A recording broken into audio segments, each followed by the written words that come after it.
Assalamualaikum warahmatullahi wabarakatuh. Perkenalkan nama saya Muhammad Fadlan, perwakilan dari kelompok 6. Terdapat beberapa metode dalam pelaksanaan konstruksi beton. Dua di antaranya adalah metode cast in place dan metode precast. Pada kesempatan kali ini, kelompok kami, kelompok 6, akan membahas terkait perbandingan antara dua metode tersebut, mulai dari metode pelaksanaan hingga keunggulan dan kelemahan. Untuk anggota kelompok 6 sendiri, terdiri dari Muhammad Fakhrun Akbar Hanum, Faustina Jason Afrian, Akhil Adra Wirawan, dan Rama Putra Wagananda. Metode konstruksi beton dapat dibedakan menjadi dua jenis utama, yaitu cast in place dan precast. Metode cast in place ini adalah teknik di mana beton dicor langsung di lokasi proyek. Dalam pelaksananya, metode ini direncanakan terlebih dahulu dan dilakukan secara manual, sehingga sering disebut sebagai beton konvensional. Kita sering menjumpai metode ini pada konstruksi bangunan rumah sederhana di Samarinda. Keunggulan dari metode ini adalah fleksibilitas desain yang tinggi, memungkinkan penyesuaian bentuk dan ukuran sesuai kebutuhan proyek. Di sisi lain, metode precast melibatkan produksi elemen struktur bangunan di lokasi yang berbeda dari lokasi penggunanya. Elemen-elemen beton seperti dinding, kolom, dan girder jembatan diproduksi di pabrik sebelum dikirim ke lokasi proyek untuk dirakit. Metode ini sering kita temui pada gedung tinggi dan jembatan. Salah satu contoh umum dari beton precast adalah paving block, yang digunakan secara luas dalam berbagai aplikasi konstruksi. Dengan memahami perbedaan antara kedua metode ini, kita dapat memilih teknik yang paling sesuai dengan kebutuhan proyek, berdasarkan faktor-faktor seperti skala, waktu pengerjaan, dan anggaran. Yang pertama, persiapan lokasi. Pekerjaan dimulai dengan persiapan lokasi yang mencakup penggalian tanah dan pembersihan area kerja. Yang kedua, pemasangan backcasting.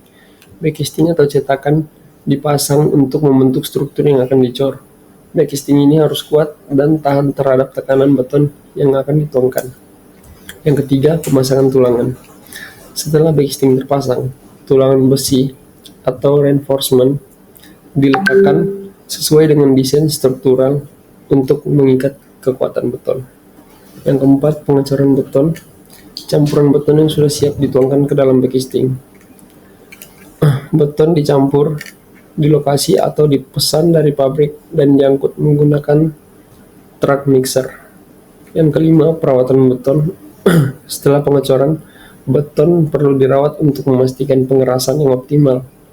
Ini termasuk menjaga kelembapan dan suhu selama proses curing. Yang keenam, pembongkaran backcasting. Setelah beton mencapai kekuatan yang cukup, backcasting dapat dibongkar. Ini biasanya dilakukan setelah beberapa hari tergantung pada jenis campuran beton yang digunakan. Adapun metode pelaksanaan pada beton precast yang pertama yaitu tahap desain dan perencanaan, di mana pada tahapan ini dilakukan penentuan desain elemen pracetak sesuai dengan spesifikasi proyeknya. Lalu dilakukan perhitungan bahan mentah yang diperlukan seperti semen, agregat, serta air. Yang pada kedua adalah tahapan persiapan bahan, di mana pada tahapan ini dilakukan pemilihan bahan baku berkualitas dan dilanjutkan dengan pengukuran serta pencampuran sesuai proporsi yang ditentukan. Pada tahapan ketiga dilakukan pembuatan elemen pracetak yang diawali dengan pembentukan backcasting, di mana cetakan disiapkan untuk membentuk elemen beton pracetak yang kemudian dilanjutkan dengan pengecoran, di mana campuran beton dituangkan ke dalam backcasting dan diratakan. Nah, proses ini harus dilakukan dengan hati-hati untuk menghindari cacat pada elemen. Yang keempat yaitu perawatan awal, di mana setelah pengecoran, beton memerlukan perawatan suhu dan kelembapan untuk memastikan pengerasan yang optimal. Lalu pada tahap kelima dilakukan pemotongan dan finishing, di mana setelah beton mengeras, elemen pracetak kemudian dipotong sesuai ukuran yang dibutuhkan, lalu dilakukan finishing untuk meningkatkan estetika dari beton tersebut. Lalu pada tahapan keenam dilakukan transportasi dan logistik, di mana elemen pracetak yang sudah jadi kemudian diangkut menggunakan truk atau alat pengangkut khusus ke lokasi konstruksi. Nah, pengangkutan ini harus direncanakan dengan baik agar sesuai dengan kapasitas alat angkut dan kondisi jalannya. Dan yang terakhir yaitu tahapan pemasangan di lokasi, di mana elemen pracetak dipasang menggunakan alat berat seperti kren. Nah, pemasangan ini harus dilakukan dengan hati-hati untuk memastikan setiap elemen terpasang dengan benar dan aman. Nah, nanti setelah semua elemennya terpasang, dilakukan penyambungan antar elemen menggunakan pengecoran tambahan ataupun pengelasan jika diperlukan, dan dilakukan finishing akhir seperti pengecatan. Keunggulan pada metode pelaksanaan beton cast in place. Poin pertama, metode pengerjaan. pada beton cast in place dapat dikatakan mudah dan umum dalam pengerjaannya di lapangan. Poin 2. Fleksibilitas desain. Fleksibilitas dikarenakan mudah dibentuk dalam berbagai penampang. Poin 3. Analisa struktur. Dikarenakan beton cast in place memiliki perhitungan analisis dan desain yang relatif mudah dan umum karena tidak mempertimbangkan efek sambungan atau metode penyambungan antar elemen seperti beton precast. Poin 4. Monolit atau kesatuan. Dikarenakan dicor langsung di lokasi proyek sehingga membentuk struktur yang menyatu tanpa sambungan. Struktur monolit mudah dianalisa karena tidak terganggu oleh sambungan antar elemen. Poin 5. Ketersediaan material. Material yang digunakan pada beton cast in place umum dan mudah didapatkan serta tidak terbatas oleh kapasitas produk pabrik. Poin 6. Biaya konstruksi beton cast in place lebih unggul dalam biaya konstruksi karena tidak memerlukan biaya transportasi dan pengangkutan elemen seperti beton precast, serta menghilangkan kebutuhan alat berat seperti kren. Beton cast in place memiliki distribusi biaya yang lebih efisien dibandingkan dengan beton precast yang memiliki biaya yang lebih tinggi di pabrik. Kelemahan pada metode pelaksanaan cast in place. Poin pertama, jumlah tenaga kerja. Memerlukan lebih banyak pekerja untuk proses pengecoran, pemasangan backcasting, perawatan beton, dan pembongkaran backcasting. Kualitas beton juga bergantung dengan keterampilan tenaga kerja di lokasi proyek. Poin 2. Waktu pengerjaan. Proses pengecoran di tempat memerlukan waktu lebih lama karena harus menunggu beton mengeras dan mencapai kekuatan yang cukup sebelum melanjutkan pengerjaan berikutnya. Poin 3. Ketergantungan cuaca.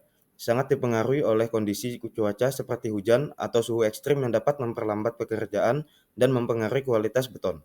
Adapun keunggulan metode precast yang pertama adalah waktu pengerjaan karena beton precast telah melalui proses curing sebelum dikirim. Oleh karena itu, saat di lokasi proyek tidak dipengaruhi oleh kondisi cuaca serta pemasangannya lebih cepat dan efisien. Kedua, jumlah tenaga kerja karena beton produksi di pabrik sehingga mengurangi tenaga kerja yang ada di lokasi konstruksi dan saat pemasangannya hanya memerlukan sedikit orang saja. 3. Pengendalian limbah konstruksi. Limbah produksi di pabrik precast lebih mudah dikumpulkan dan didaur ulang. Beton precast tidak memerlukan backcasting di lokasi konstruksi. 4. Efisiensi material di pabrik. Bahan baku dapat diukur dan dicampur dengan presisinya lebih tinggi sehingga dapat mengurangi pemborosan material. 5. Pengujian mutu beton. Beton precast diproduksi di pabrik dengan kondisi lingkungan yang lebih stabil sehingga faktor-faktor seperti suhu, kelembapan, dan pencampuran beton dapat dikendalikan secara ketat untuk memastikan mutu yang konsisten. Beton precast memiliki jaminan mutu yang lebih tinggi. Kelemahan metode precast sendiri yang pertama adalah transportasi dan logistik. Elemen beton precast harus diangkut dari pabrik ke lokasi proyek menggunakan truk atau kendaraan khusus yang dapat menambah daya logistik, terutama untuk proyek yang berlokasi jauh dari pabrik sehingga memiliki resiko kerusakannya lebih tinggi. 2. Fleksibilitas desain. Diproduksi menggunakan cetakan atau mold yang ada di pabrik sehingga desainnya harus disesuaikan dengan bentuk yang sudah ditentukan atau dibuat terlebih dahulu. Jika diperlukan perubahan desain, maka harus dibuat cetakan yang baru yang dapat meningkatkan biaya dan waktu produksi yang lama. 3. Sambungan elemen. Beton precast terdiri dari elemen-elemen terpisah yang harus disambungkan di lokasi proyek. Sambungan ini menjadi titik lemah dalam struktur yang dapat mempengaruhi kekuatan, daya tahan, dan tahanannya terhadap beban dinamis seperti gempa. Proses penyambungan pun kompleks dan memerlukan alatnya. 4. Biaya konstruksi. Beton precast diproduksi di pabrik dengan kontrol kualitas yang tinggi yang membutuhkan investasi besar dalam peralatan, cetakan, dan tenaga kerja yang terampil, sehingga biaya pembuatannya sangat besar. Selanjutnya masuk ke studi penerapan. Untuk kelompok 6, kami menggunakan 5 studi penerapan. Semuanya berasal dari jurnal, kecuali yang nomor 2 berasal dari proposal tugas akhir dari mahasiswa ITS. Studi kasus nomor 1 yaitu studi kasus dari coffee shop menggunakan beton precast dan cast in situ. Kesimpulan yang didapatkan adalah penggunaan beton precast jauh lebih mahal dibanding dengan beton cast in situ. Sedangkan untuk waktu pengerjaannya hanya berbeda 1 hari, yaitu lebih lama di beton cast in situ. Kesimpulan yang didapatkan adalah direkomendasikan bahwa penggunaan cast in situ lebih disarankan karena biaya pengerjaan yang lebih murah, namun hanya berbeda waktu pengerjaan 1 hari. Selanjutnya untuk studi kasus nomor 2 itu proyek perbaikan gedung di lab laboratorium teknik industri di ITS. Untuk kesimpulan yang didapatkan, penggunaan beton precast itu pengerjaannya lebih cepat 40% dibanding beton cast in situ. Sedangkan untuk biaya pengerjaannya hanya lebih tinggi 3,1%. Oke, lanjut ke studi penerapan nomor 3. Studi kasusnya adalah rumah susun TOD Pondok Cina menggunakan beton cast in situ dan precast. Kesimpulan yang didapatkan, penggunaan beton precast jauh lebih cepat dalam waktu pengerjaan. Berbeda sekitar 40,65 jam. Dalam waktu pengerjaan lebih direkomendasikan metode precast. Lanjut studi penerapan nomor 4. Studi kasusnya adalah rumah tinggal 2 lantai di Jakarta Timur. Beton precast dia hanya memerlukan waktu pelaksanaan sebanyak 21 hari aja dengan biayanya sebesar Rp361.937.395.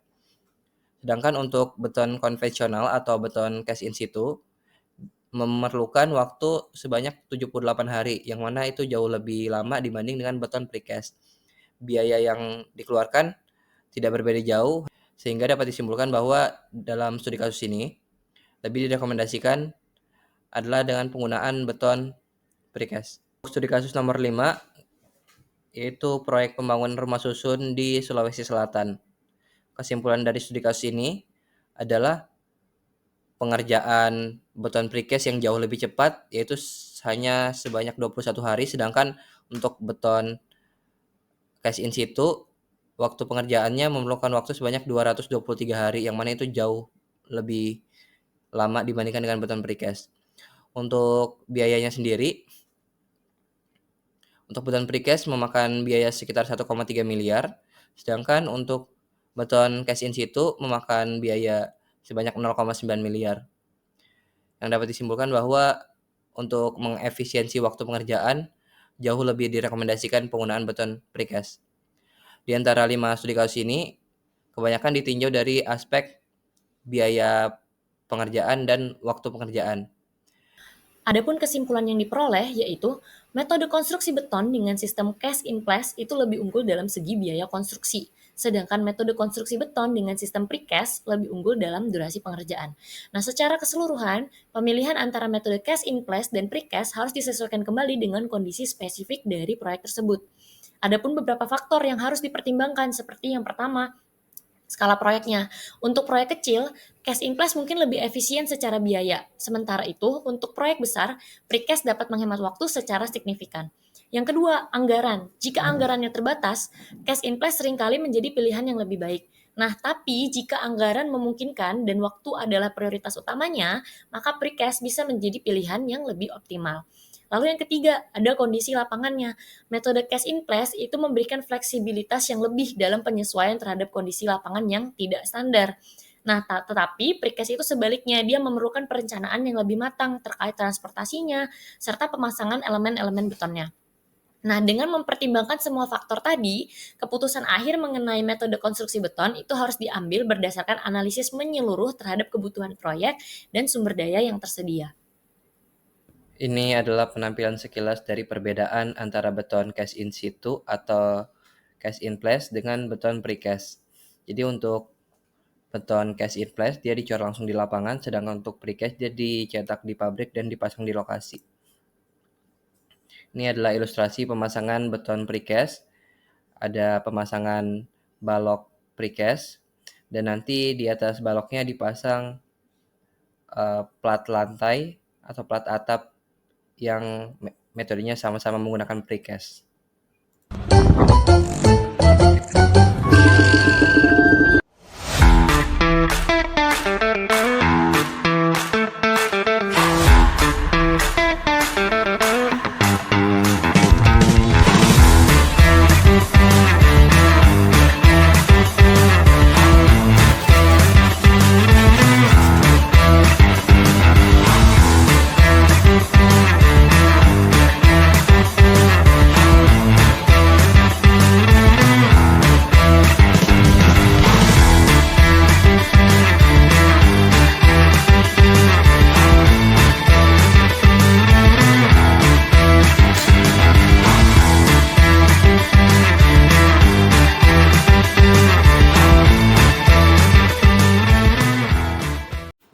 Berikut adalah maket dari kelompok 6 untuk metode beton cast in place dan beton precast. Adapun material yang digunakan pada beton cast in place yaitu air yang dicampur dengan semen kemudian dicetak, lalu stick sebagai bekisting, kemudian kawatlas sebagai tulangan. Nah, pada beton precast digunakan clay, Kemudian isi staples sebagai tulangan, lalu digunakan pula kawat ram untuk penulangan lantai. Nah, dalam pembuatan beton cast in place pada lantai 1 mula-mula direncanakan terlebih dahulu untuk ukuran dan dimensi dari strukturnya. Kemudian dilakukan pembuatan dan pemasangan bekisting pada kolom, balok sloof, dan penulangan pada lantai yang kemudian nantinya akan dicor. Seperti ini ilustrasinya. Setelah dicor, kemudian beton telah kering dan mencapai kuat tekan yang diinginkan, nanti bekisting akan dilepas.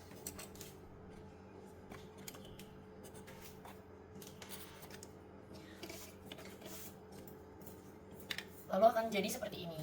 Nah, untuk beton precast sendiri itu dibawa dari pabrik yang kemudian akan langsung dipasang pada lokasi konstruksi, dikaitkan pada kolom.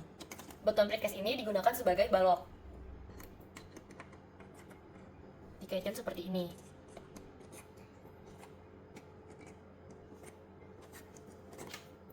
Fungsi tulangan beton precast ini yaitu untuk mengikat antar tulangan balok dengan tulangan plat lantai yang kemudian nanti akan dicor di atas balok.